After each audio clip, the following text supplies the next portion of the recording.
Bismillahirrahmanirrahim.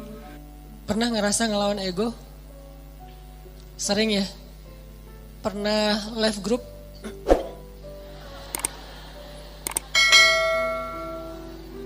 Kadang gak left group, cuman grupnya yang nge-left kita. Gimana grupnya nge-left kita?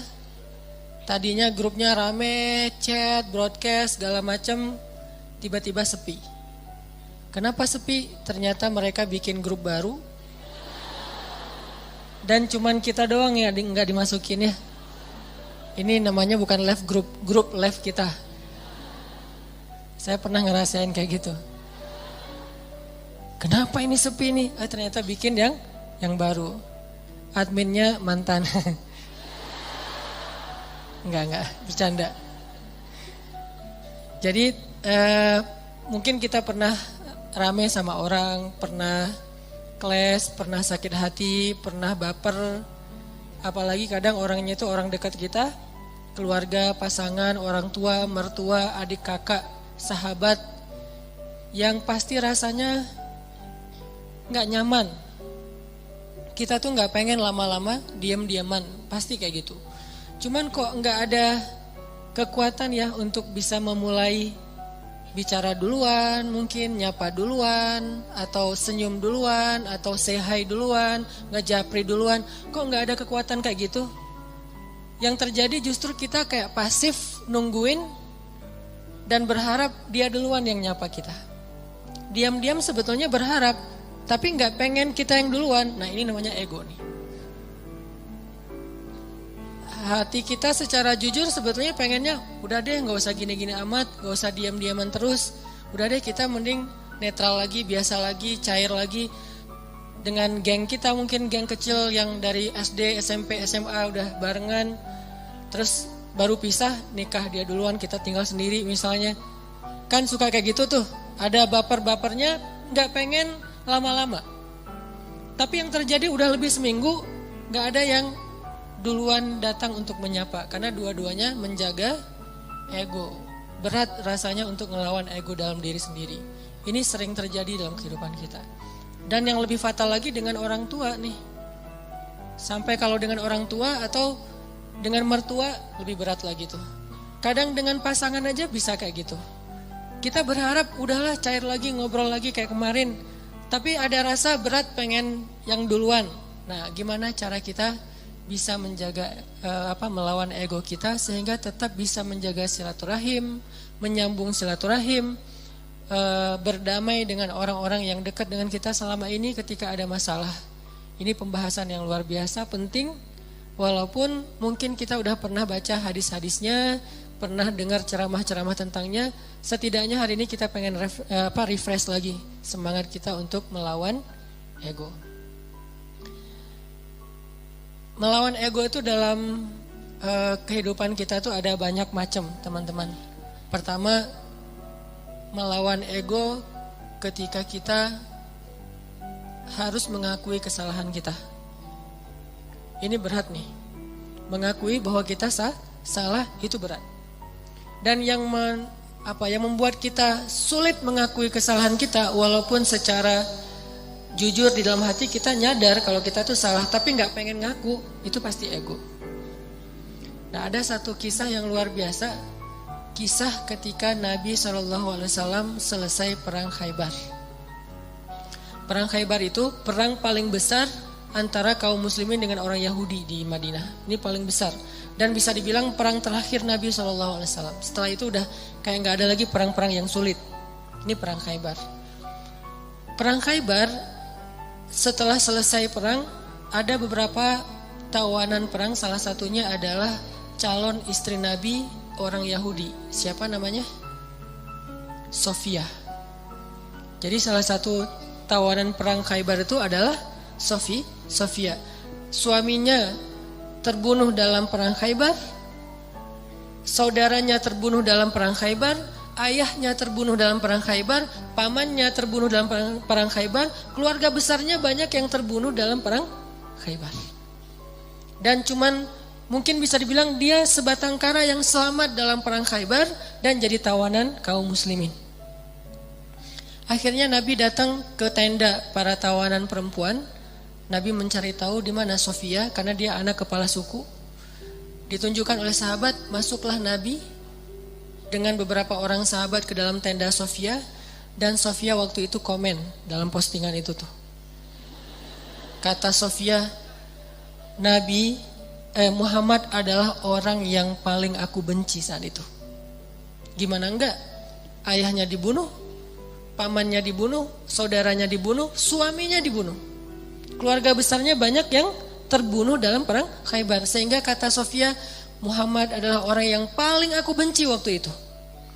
Jadi Nabi datang ke Sofia dalam kondisi Sofia itu lagi benci banget sama Nabi. Ngelihat wajah Nabi juga gak mau. Apalagi nge-follow. Ngelihat wajahnya aja gak mau. Kalau Nabi request mau follow, pasti di blok.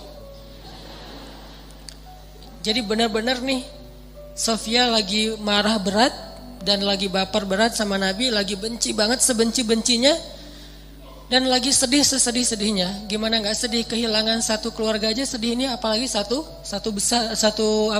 keluarga besar, termasuk orang yang paling penting dalam hidupnya, ayah dan suaminya. Apa yang dilakukan Nabi?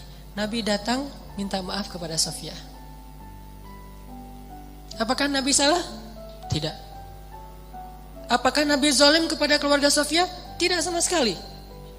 Tapi Nabi tidak punya ego di dalam dirinya. Beliau datang meminta maaf kepada Sofia.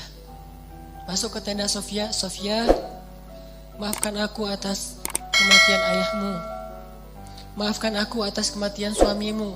Maafkan aku atas kematian saudaramu, pamanmu, keluarga besarmu. Kemudian Nabi menjelaskan apa yang sebenarnya terjadi. Aku udah ngasih kesempatan buat ayahmu, tapi beliau menolak, beliau malah menyerang kami, beliau malah zalim kepada beberapa kaum muslimin dan seterusnya. Nabi menjelaskan, meminta maaf, menjelaskan, meminta maaf, menjelaskan, meminta maaf, terus menerus sampai akhirnya luluh hati Sofia, dan tiba-tiba Sofia menjadi jatuh hati kepada Rasulullah SAW. Lihat luar biasanya Nabi dalam meminta maaf. Bukan maaf ya, udah selesai pergi. Enggak, beliau minta maaf sampai Sofia jatuh hati pada beliau. Itu gimana caranya tuh? Orang yang tadinya benci banget jadi cinta banget. Sehingga kata Sofia, beliau terus meminta maaf dan menjelaskan, meminta maaf dan menjelaskan, meminta maaf dan menjelaskan, sampai akhirnya beliau menjadi orang yang paling aku cintai di muka bumi. Ini luar biasanya akhlak Nabi SAW. Jadi Nabi itu bukan hanya bisa bikin orang yang lagi bete jadi happy, malah orang yang jadi lagi haters banget jadi followers dan fans berat. Bukan fans lagi, loversnya jadi pencinta. Ini artinya ada pelajaran gimana melawan ego. Mengakui bahwa kita salah, walaupun posisi Nabi sebetulnya beliau gak salah. Namanya perang pasti ada adu fisik segala macam. Lagian kalau kita baca kronologis cerita perang Khaybar, maka kita akan lihat bahwa Nabi itu udah toleran banget. Udah ngasih kesempatan banget. Udah ngasih banyak tawaran-tawaran yang gak harus perang deh. Udah kita damai aja. Tapi mereka gak mau. Akhirnya gak bisa dihindari, terjadilah perang. Kalau kita baca kronologis panjangnya perang Khaybar. Tapi dalam kondisi Nabi gak bersalah, Nabi gak zolim, Nabi gak pernah mencurangi hak orang lain, Nabi masih datang kepada perempuan ini untuk meminta maaf. Gimana dengan kita yang mungkin kondisi kita gak seperti Nabi yang suci, yang maksum. Pasti ada salahnya kita. Walaupun kadang-kadang yang pertama salah orang lain. Yang pertama salah itu mungkin teman, salah ngomong, salah sikap. Atau kadang-kadang sikapnya bukan sesuatu yang gimana, cuman diam doang. Kadang dia diam, kita baper. Akhirnya bapernya tuh berlarut-larut sampai keinget lagi yang dulu-dulu, jadilah diakumulasi jadi rame. Emang sih dia dari dulu tuh kayak gitu, dibawa yang dulu-dulu. Padahal katanya dulu udah dimaafin. Tapi masih dibawa lagi. Nah ini artinya kalau Nabi aja yang gak bersalah datang meminta maaf duluan. Dan meminta maafnya tuh gak sekali, berjam-jam loh. Kalau kata periwayat cerita itu berjam-jam Nabi minta maaf. Sampai membuat Sofia perlahan-lahan yang tadinya gak mau ngelihat, mulai ngelihat. Yang tadinya gak mau senyum, mulai matanya agak sedikit gak mau melotot lagi gitu. Terus lama-lama Sofia mulai antusias, lama-lama Sofia tersenyum dan kemudian Sofia Malah luluh hatinya, bahkan jatuh hati kepada Nabi. Bukan karena Nabi keren, kece, bukan. Karena akhlaknya yang luar biasa.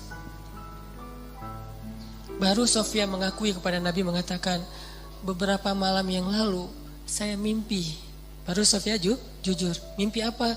Saya mimpi, dalam mimpi itu rembulan jatuh ke dalam pangkuan saya. Rembulan purnama banget jatuh ke dalam pangkuan Sofia. Lalu saya ceritakan mimpi ini kepada suami saya dipukul sama suami saya, ditampar sama suaminya. Kenapa? Karena suaminya tahu makna dari mimpi. Kata suaminya, kamu jangan macam-macam. Kamu tertarik dengan laki-laki yang di Madinah, maksudnya Muhammad. Padahal Sofia gak pernah tahu tentang Muhammad. Tapi Allah ilhamkan lewat mimpi bahwa kelak Sofia itu akan menjadi salah satu yang mendampingi hidup Nabi Muhammad SAW. Baru Sofia ngomong, kalau saya mimpi rembulan jatuh ke dalam pangkuan saya, tapi saya masih gak percaya, mana mungkin pembunuh suami saya yang akan jadi suami saya. Pembunuh ayah saya bakalan mendampingi hidup saya. Tapi ketika melihat akhlak Nabi, semuanya berubah. Dialah yang paling layak untuk saya. Ini melawan ego dengan cara meminta maaf. Dan itu gak gampang. Tapi walaupun itu gak gampang, justru karena dia sulit, balasan di sisi Allahnya luar biasa. Sehingga ada kaidah dalam fikih, al-jaza min jinsil amal, al-jaza ala qadril masyaqqah. Balasan itu tergantung sulitnya beramal. Balasan itu tergantung sulitnya beramal. Makin sulit dalam beramal, makin besar balasan di sisi Allah Subhanahu wa taala. Jadi kalau kita ngerasa meminta maaf, mengakui kesalahan itu adalah hal yang berat, yang sulit, berarti itu ibadah yang luar biasa pahalanya. Lebih gampang mana coba saya tanya? Meminta maaf atas kesalahan kita dengan sholat sunnah qobliyah 2 rakaat. Lebih gampang sholat sunnah. Bahkan terkadang lebih gampang tahajud daripada minta maaf. Kadang-kadang lebih gampang melaksanakan tahajud. Ada orang tahajudnya rajin tapi gak pernah mau ngaku kalau dia salah. Kan berarti lebih sulit meminta maaf ya. Maka dari itu menjadi salah satu indikasi bahwa meminta maaf dalam kondisi tertentu pahalanya lebih besar daripada ibadah tahajud. Kenapa? Karena dia lebih sulit. Al-jaza'u ala qadril masyaqqah. Balasan itu tergantung tingkat kesulitan dalam beramal. Ada 2 orang yang datang ke masjid. Yang satu jarak rumahnya cuma di sebelah masjid. Yang satu lagi jauh dari masjid. Kemudian kondisinya hujan, sehingga dia hujan-hujanan datang ke masjid dingin, berdiri di shaf pertama di belakang imam, barengan nih. Tapi pahalanya beda. Tergantung apa? Tergantung kesulitan. Yang satu dekat masjid, pahalanya pahala berjamaah. Yang kedua jauh dari masjid, pahalanya berjamaah dan effort yang lebih. Begitu juga kita ketika kita ngerasa ada ego yang harus kita lawan. Makin berat ego yang harus kita lawan, makin besar pahala dari ibadah itu. Ini namanya meminta maaf, gak gampang. Bahkan Nabi SAW kadang meminta maaf kepada pasangannya, kepada keluarga besarnya, kepada sahabatnya kalau beliau pernah menyakiti mereka. Buktinya apa? Sebelum Nabi wafat, dalam kondisi sakit berat, Nabi itu lagi meriang, lagi gigil gitu.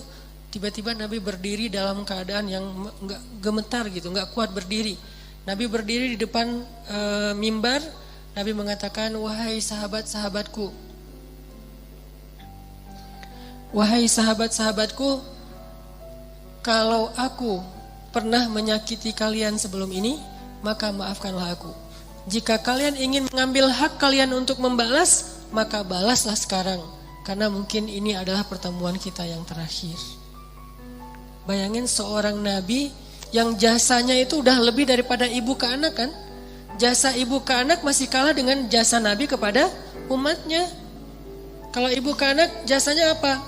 Mengandung, melahirkan, menyusui, membesarkan. Kalau jasa Nabi bukan cuma di dunia, tapi juga di akhirat. Nabi itu paling berjasa dalam hidup kita, bahkan lebih daripada orang tua kita. Orang tua kita nanti di akhirat ninggalin kita loh. Begitu bangkit dari kubur, semuanya jalan sendiri-sendiri.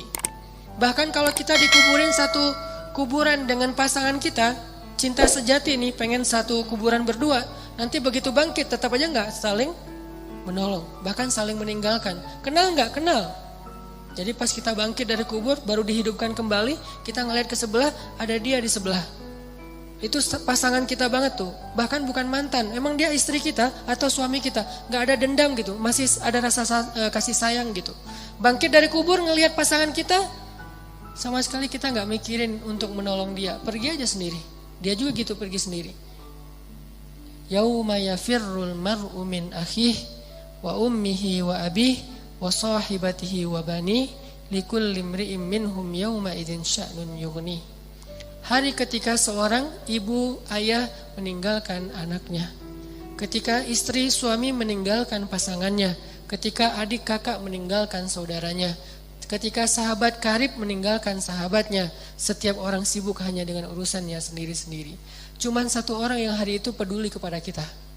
Bukan ayah kita, bukan ibu kita, bukan istri kita, bukan suami kita, bukan guru kita, bukan sahabat kita, bukan geng SD kita, bukan teman satu grup sama kita, bukan siapapun. Terus siapa? Rasulullah Sallallahu Alaihi Wasallam. Cuman Nabi yang paling sibuk di hari itu. Nyari-nyari kita, terus minta ke Allah, ya Allah selamatkan dia, nyari lagi, ya Allah selamatkan dia, terus saja sepanjang waktu. Jadi Nabi itu orang yang paling berjasa. Jadi walaupun kalaupun beliau pernah menyakiti, ya sudah hak beliau untuk dimaafin. Kecil kesalahan beliau kalau pernah pun menyakiti sahabat dibandingkan dengan jasa yang sangat besar. Dan gak mungkin juga Nabi sengaja menyakiti, pasti gak sengaja. Tapi dalam kondisi kayak gitu Nabi masih minta maaf, bayangin. Seorang Rasul, utusan Allah, kekasih Allah, minta maaf kepada umatnya. Terus siapa? Kita sebagai suami harus merasa ego meminta maaf kepada istri. Apakah kita lebih mulia daripada Rasulullah? Siapa kita sebagai istri merasa ego meminta maaf kepada suami? Apakah kita lebih mulia daripada Rasulullah? Meminta maaf kepada orang tua, meminta maaf kepada anak, meminta maaf kepada mertua, teman dan seterusnya. Apakah kita lebih mulia daripada Rasulullah yang udah sempurna? Tapi beliau tetap meminta maaf kepada umatnya. Nabi berdiri dalam keadaan susah payah. Padahal Nabi kalau pengen minta maaf bisa aja mention aja lah, gak usah harus ketemu orangnya kan ya. Tinggal add siapa minta maaf ya, udah. Nabi bisa telepon, Nabi bisa japri, Nabi bisa ngutus orang, kasih tahu ke dia saya minta maaf. Atau suruh ngumumin sama kayak Abu Bakar gitu. Abu Bakar berdiri di atas mimbar, wahai kaum muslimin, Rasulullah lagi sakit keras. Beliau berpesan minta maaf kalau ada salah kepada kita semuanya. Bisa kan?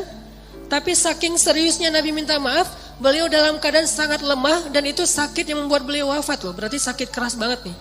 Tapi beliau sempat-sempatin untuk berdiri di atas mimbar dalam keadaan gemetar dan mengatakan, maafkanlah aku wahai kaum muslimin, wahai sahabat-sahabatku.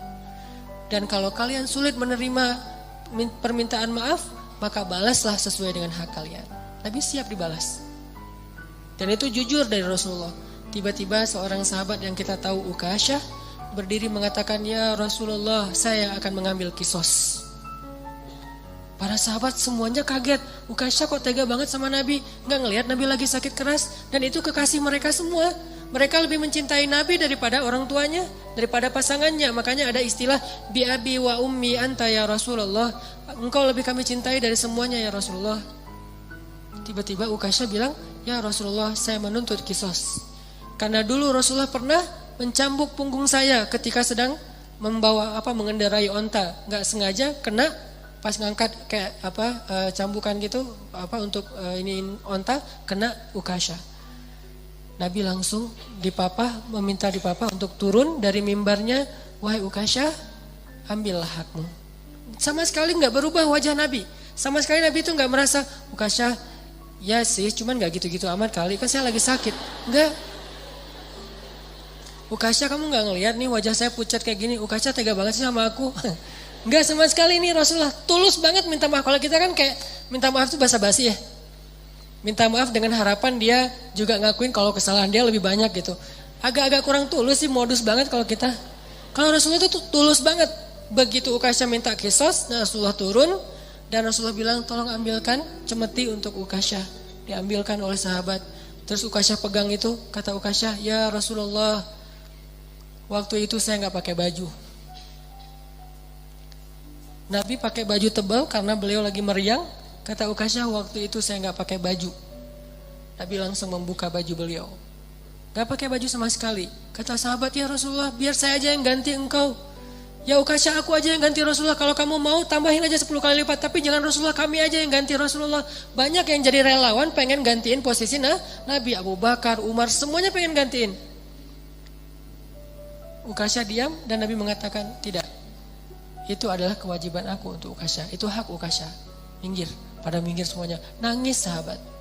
Melihat Nabi diperlakukan gitu-gitu amat. Seandainya boleh tuh udah digebukin tuh Ukasyah. Cuman kan gak boleh. Karena itu hak Ukasyah ya. Pada sebel semuanya. Pokoknya habis ini kita unfollow semuanya, di blok, gak ada yang boleh ngomong sama Ukasyah. Pokoknya Ukasyah itu harus dikucilkan. Udah pada sebel semuanya sama Ukasyah. Ada yang di sebelahnya, Ukasyah apaan sih lo? Kayak gitu-gitulah. Ukasyah diem aja. Nabi membuka bajunya, gak pakai baju sama sekali sehingga kelihatan kulit beliau yang bersih, badan beliau yang mulai kelihatan beliau lemah banget, sakit. Lalu Ukasyah mendekat. Nabi bersiap dan Nabi udah pasrah. Kenapa? Karena Nabi tidak mau zalim kepada siapapun. Langsung dibuang tuh sama Ukasyah semestinya, langsung dipeluk oleh Ukasyah, dicium punggungnya Nabi oleh Ukasyah. Nabi kaget, Ukasyah ada apa? Ukasyah ada apa? Sahabat juga kaget, apa-apaan sih ini? Makin kaget gitu. Jangan-jangan kalau zaman sekarang mah ya. Oh ternyata Ukasyah melukin Nabi erat banget dipeluk. Terus kata Ukasyah, ya Rasulullah, masalah itu jauh-jauh hari udah saya lupakan. Saya itu mah nggak penting. Kalau Nabi mau cambukin aja lagi saya 1000 kali nggak masalah buat saya. Saya hanya pengen kali ini karena Nabi bilang pertemuan terakhir, maka untuk terakhir kalinya saya pengen menyentuh kulit Nabi Muhammad SAW. Tapi nggak usah gitu-gitu amat juga ya kali ya kalau bahasa kita mah. Ini agak-agak unik nih caranya nih. Cuman Allah alam ya kondisi waktu itu, jangan menjudge sejarah. Yang jelas Ukasyah meluk, terus Nabi mengatakan kulit yang bersentuhan dengan kulitku maka Allah haramkan dari api neraka. Yang lain pada heboh, oh ya udah ikutan, heboh gitu.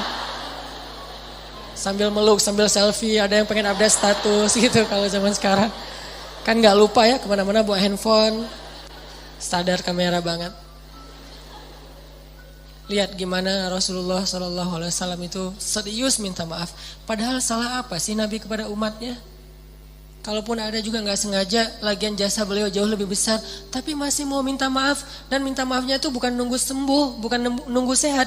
Dalam keadaan sakit keras juga beliau datangin orang untuk minta maaf. Artinya seandainya Ukasyah nggak ada di situ, Nabi datangin tuh rumah Ukasyah minta maaf. Bukan ditelepon, didatangin orangnya. Didatangin orangnya buat apa? Meminta maaf. Apa yang membuat Nabi begitu luar biasa bisa melawan ego beliau? Iman. Obat ego itu adalah iman. Karena beliau yakin semua yang terjadi di dunia ini nanti akan dipertanggungjawabkan nanti di akhirat. Dan di atas pertanggungjawaban itu ada satu hal lagi. Karena meminta maaf itu adalah salah satu ciri hamba yang dicintai Allah Subhanahu wa taala. Allah tuh cinta banget sama hamba yang senang meminta maaf, baik kepada Allah ataupun kepada manusia. Allah senang banget. Makanya ada istilah li'ajlika rabbi. Apa arti li'ajlika rabbi? Jadikan semua yang kita lakukan itu ini untukmu ya Allah. Kalau karena Allah agak-agak mainstream ya, bahasanya agak kurang berasa. Untukmu ya Allah. Jadi kita meminta maaf, kenapa saya harus melawan ego saya minta maaf? Ini untukmu ya Allah, saya meminta maaf. Ini untukmu ya Allah, saya memaafkan. Ini untukmu ya Allah, saya menahan amarah. Ini untukmu ya Allah, ini untukmu. Semua yang kita lakuin dalam kebaikan-kebaikan di dunia tuh, coba kita niatkan, ini untukmu ya Allah. Kalau bukan karena engkau, saya gak akan sanggup melakukan ini. Jadi bukan untuk suami, bukan untuk teman, bukan untuk orang tua, mertua, bukan untuk orang lain, tapi untuk Allah. Coba niatkan itu. Insya Allah akan lebih ringan.